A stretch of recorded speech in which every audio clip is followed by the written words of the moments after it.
Today, we're going to be talking about Model Context Protocol, or MCP. It can be a technical topic, but I'm going to explain it for non-technical folks because it's something every business leader needs to understand.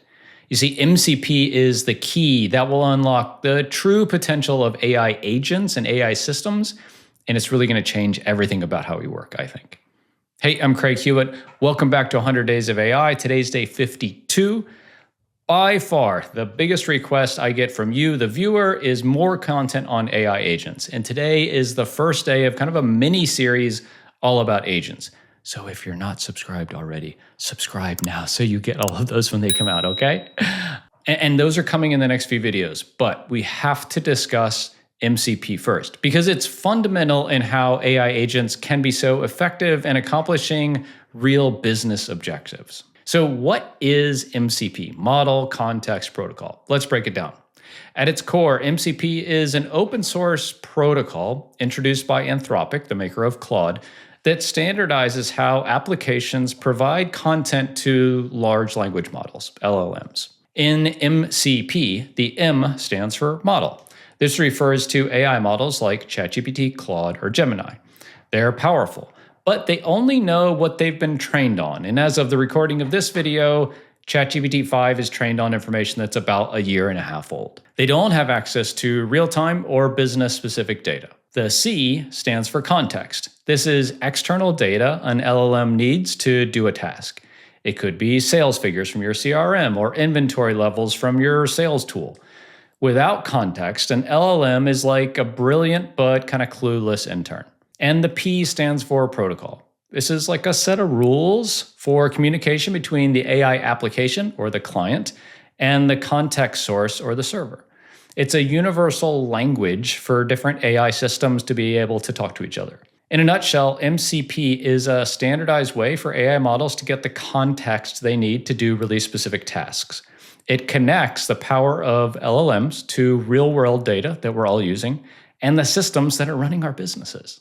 So here's a great analogy, I think, and it is Amazon's fulfillment centers.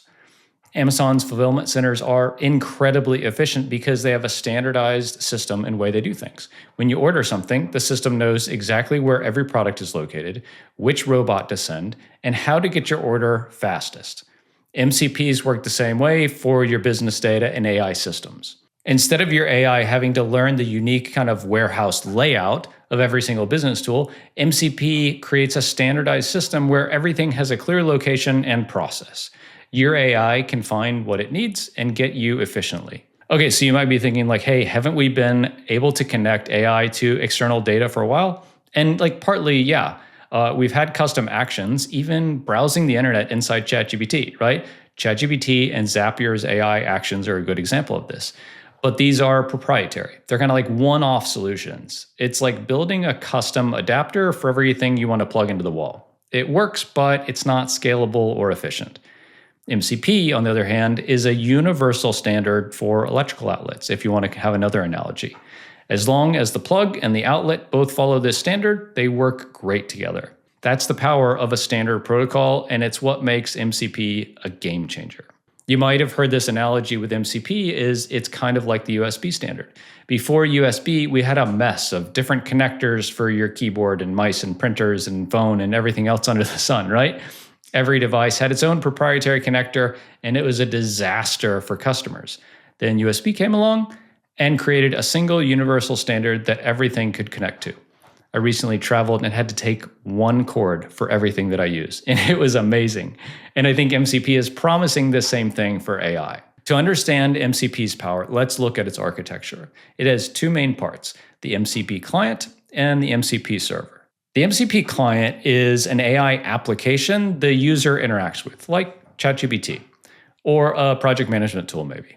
The client takes the user's request, figures out what context is needed, and asks the MCP server for it. The MCP server provides the context. It can connect to any data source or tool, like a database or a CRM or email. The server gets requests from the client, retrieves the context, and sends it back in a standardized format. And the MCP server can be anywhere. It can run on the same computer as the client, which is great because it's more secure, or in the cloud, right? Easier to set up, but slightly less secure. And this flexibility is one of the big keys to MCP's power. Okay, so technical kind of bit here, but when a server is local, it uses standard I/O for secure communication. And this is ideal for sensitive data, as it just never leaves the computer.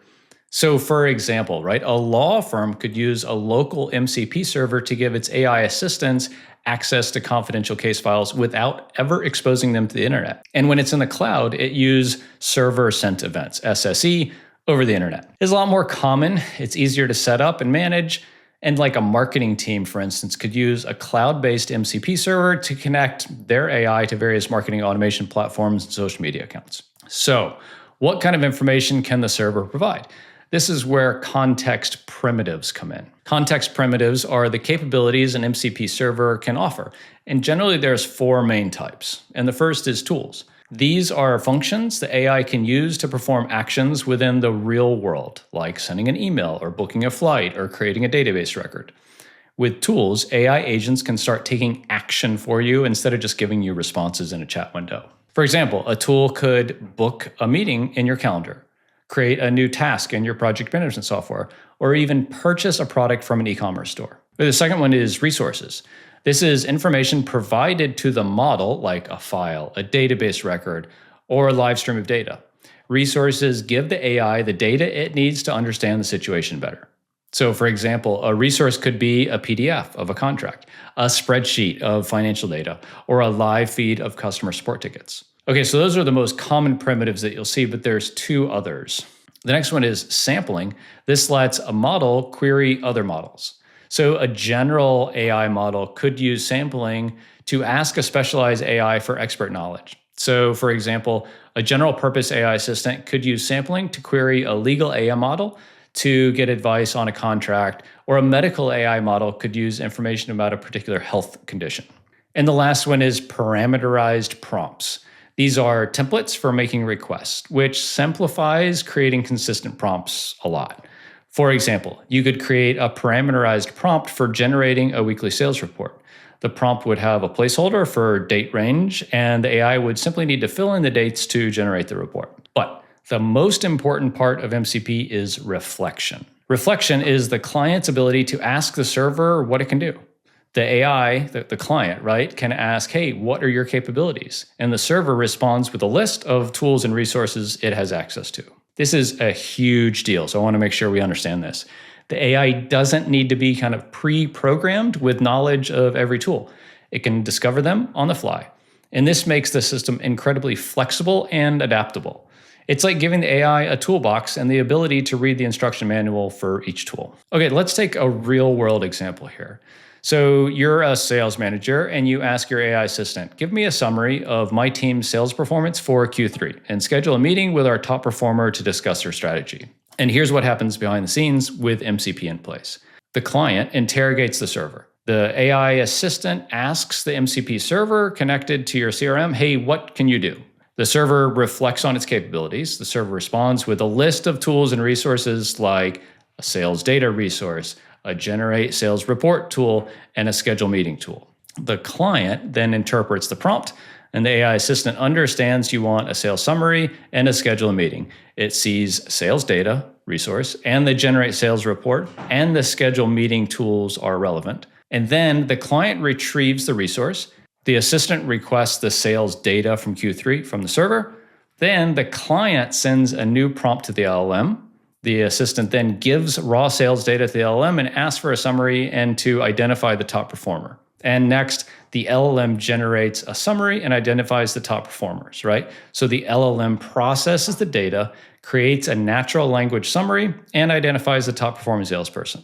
And then last, the client uses a schedule meeting tool to schedule a meeting with the top performer in your group. And so this is a little more complex example, but it shows the true power of an agentic workflow that MCP enables. The AI understands your intent. It discovers the resources and tools that it needs and takes a series of steps to accomplish your goal. And so now you might be wondering, like, Craig, why do we need like a new protocol? Why not use something like REST APIs or GraphQL if you're a technically minded person? And it's a fair question. You could use them, but it would be harder and a little less scalable. GraphQL supports reflection. We talked about how important that is before, but it doesn't have native's kind of tools concept. You'd have to build a custom layer to handle interactions. It's extra work and not standardized. RPC protocols like gRPC don't support reflection. The AI can't ask the server, hey, what can you do for me? You'd have to manually map the AI's capabilities to the RPC calls. And this is like a little brittle and also just doesn't scale great. The reality is MCP was designed from the ground up as a user interface for AI models. It has all of the features for agentic workflows built in. It's like the right tool for the job. And going forward, it's going to allow us to move from simple chatbots to scalable business systems. With MCP, we can create an ecosystem of AI agents that can discover and interact with each other and the tools in your organization. It's a plug and play approach. So, how do you start using MCP in your business? Well, good news is you don't have to be a developer. There are really 4 ways to get started. The first is with native integrations. Many AI apps like ChatGPT and Claude offer native integrations with common tools like Gmail and Salesforce. They're reliable and secure. A lot of SaaS companies offer their own official MCP server for tools like Notion, HubSpot, or Slack. They're up to date and fully supported. For specialized tools without like an official server, you might find a community-built one. I would be careful here as they're not as reliable, and I would double-check security. And for your own kind of custom, unique needs, you can build your own MCP server. This is by far the most advanced option, but gives you the most flexibility, and you can use no-code platforms like N8N or SDKs in Python or JavaScript. For me, as a non-technical, I would recommend starting with native integrations and official servers. And as you get comfortable, you can explore community-built and custom servers. A few words of advice on security and design here. The first is grant minimum permissions needed. Second is don't connect too many different tools to one server. It's better to have multiple focused MCP servers. Okay, so there you have it. Model Context Protocol explained. It's a powerful new technology that I think is going to unlock a ton of true potential in AI agents and AI systems. It's the standardized language that will let our AI assistants take actions for us. It really is the key to building scalable, secure, and intelligent systems that can automate a lot of complex tasks and drive real business value. And like as a business leader, you don't need to be an expert in MCP, but you do need to understand what it is, why it's important, and how it will impact your business. And I hope I did a good job of that here. The companies that embrace this kind of new technology will be the ones thriving in the age of AI. If you want to stay up to date on things like MCP and AI technologies that you need to know for your business, subscribe to the channel here. I'll be sharing more videos on this topic and practical tips for getting your business started and advancing with AI and AI agents and AI systems in the near future.